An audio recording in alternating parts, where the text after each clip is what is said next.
Барлықтарыңызға қайырлы күн достар. Бүгін сіздермен өте керемет, нәп-нәзік, жұмсақ болып шығатын және оңай жасалатын кекс рецептісімен бөлісетін боламын. Бізге қажетті заттар жұмыртқа, қант, сүт, сары май, ұн және қамыр қопсытқыш. Кекстің толық құрамы описание бөлімінде жазылған. Құрғақ ыдысымызға жұмыртқамызды салып, үстіне қантымызды салып, жақсылап миксермен араластырамыз. Шамамен 2 минуттай үзбей миксерлейміз. Сонда біздің жұмыртқамыз бен қантымыз осындай көтерілген әппақ массаға айналуы тиіс. Содан соң ерітілген бөлме температурасындағы сары майымызды және жылылау сүтімізді құйып араластырамыз. Ұнымызды алдын ала елеуіштен өткізіп, өлшеп аламыз. Сол ұнның үстіне қамыр қопсытқышымызды қосамыз. Одан соң массамыздың үстіне дайын болған ұнымызды қосып, силиконды күрекшемен астынан үстіне қарай жайлап араластырамыз.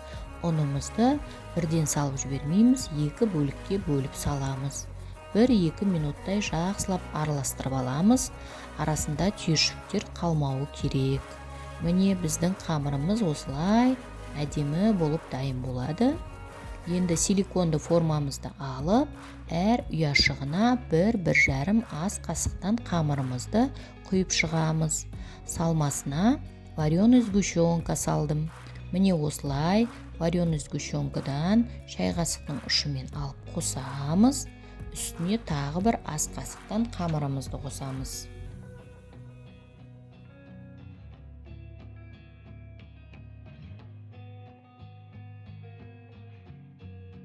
Міне осылай вареный сгущенкадан шай қасықтың ұшымен алып қосамыз. Үстіне тағы 1 ас қасық қамырымыздан құйып шығамыз. Алдын ала қызып тұрған пеште 180 градуста 25-30 минут пісіріп аламыз.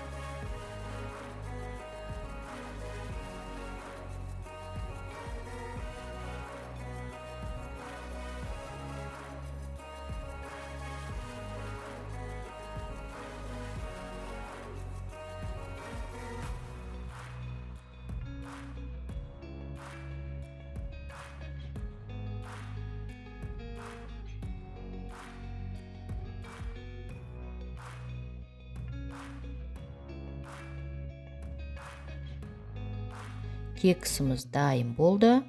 Осындай міне жұмсақ, үлпілдек, нәп-нәзік болып шығады.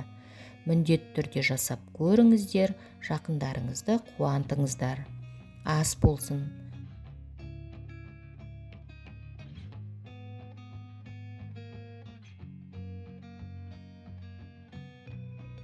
Сіздермен болған шекер. Егер бүгінгі кекс рецептісі ұнаса, каналыма тіркеліп қоюды ұмытпаңыздар.